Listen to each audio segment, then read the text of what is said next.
Assalamualaikum warahmatullahi wabarakatuh. Perkenalkan, kami dari kelompok 6, mata kuliah perancangan dan pengembangan kurikulum, topik 5, untuk rancangan pembelajaran UPT pada lembar kerja T. Next.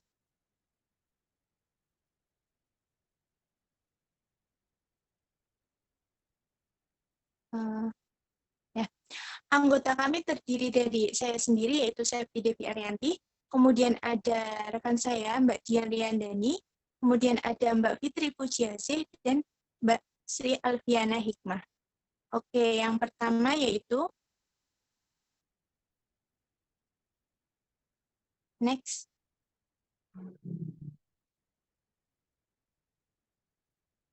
7 aspek yang termuat dalam rancangan pembelajaran UPT. Yang pertama ada W, Word and Why. Kemudian ada H, Hook and Hold. Kemudian yang ketiga ada E, Explore and Experience, Enable and Equip.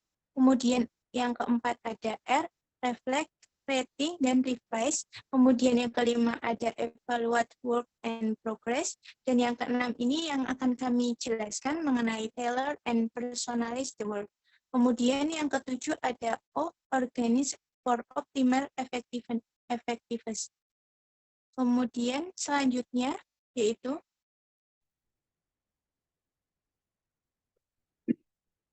next akan dijelaskan oleh rekan saya.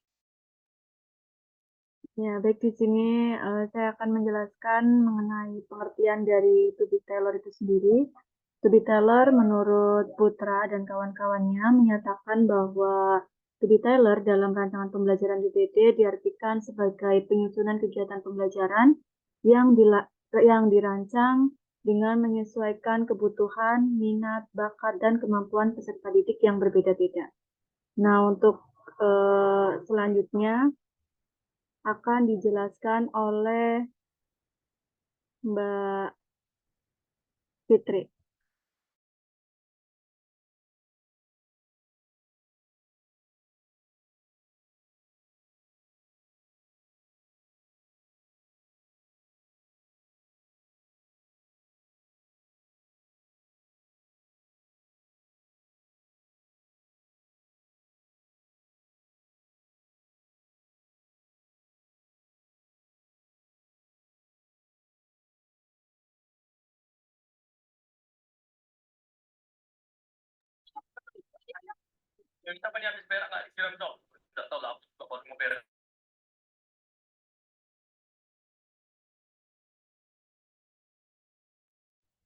Pertanyaan yang pertama, bagaimana mengakomodasi kebutuhan perkembangan gaya belajar pengetahuan sebelumnya dan minat peserta didik sambil tetap menjaga arah pembelajaran pada tujuan.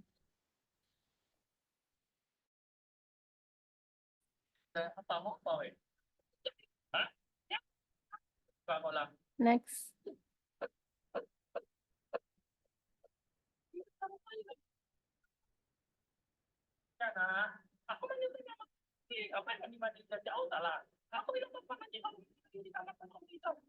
Jawabannya sebelumnya tentu kita melakukan pengamatan secara langsung maupun mengadakan tes tertulis dan secara lisan.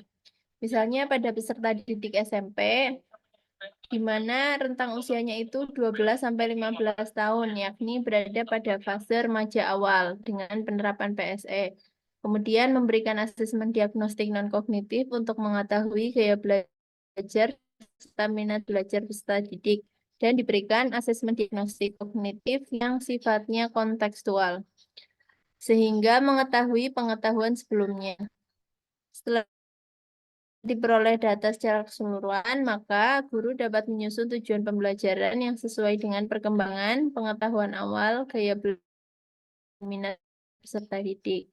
Sehingga guru dapat mengoptimalkan proses pembelajaran dengan mengakomodir kebutuhan belajar peserta didik yang beragam.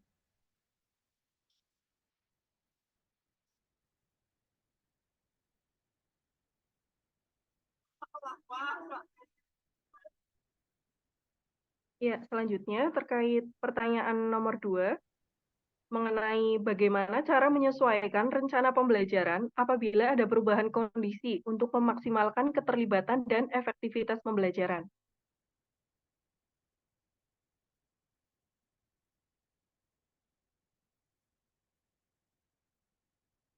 Nah, di sini dari kelompok kami mengutip pendapat ahli dari menurut Khalifah 2023, di mana Khalifah ini berpendapat bahwa ketika melakukan kegiatan pembelajaran, guru harus menyesuaikan dengan RPP yang sudah dibuatnya.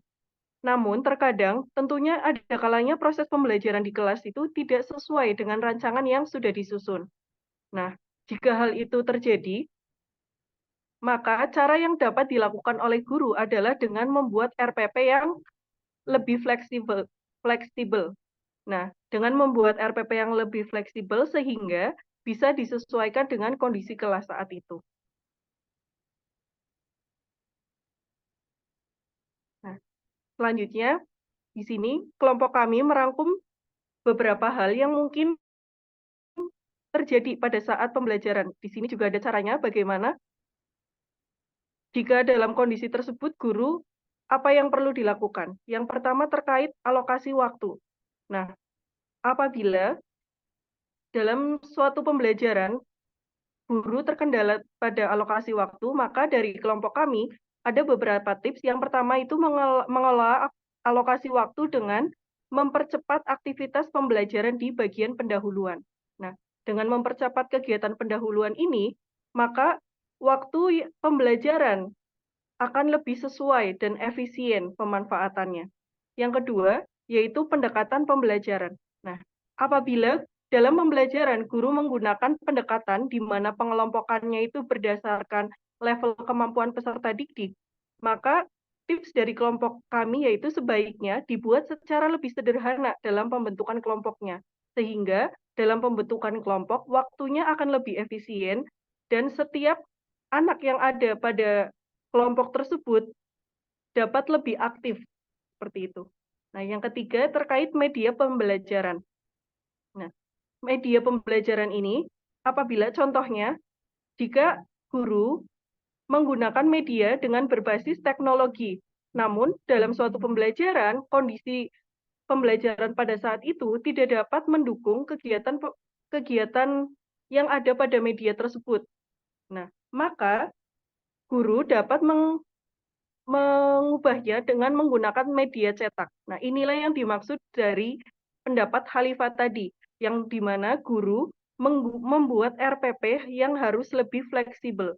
Sehingga meskipun kondisi yang ditemukan tidak sesuai dengan rancangan, maka pembelajaran tetap efisien. Seperti itu.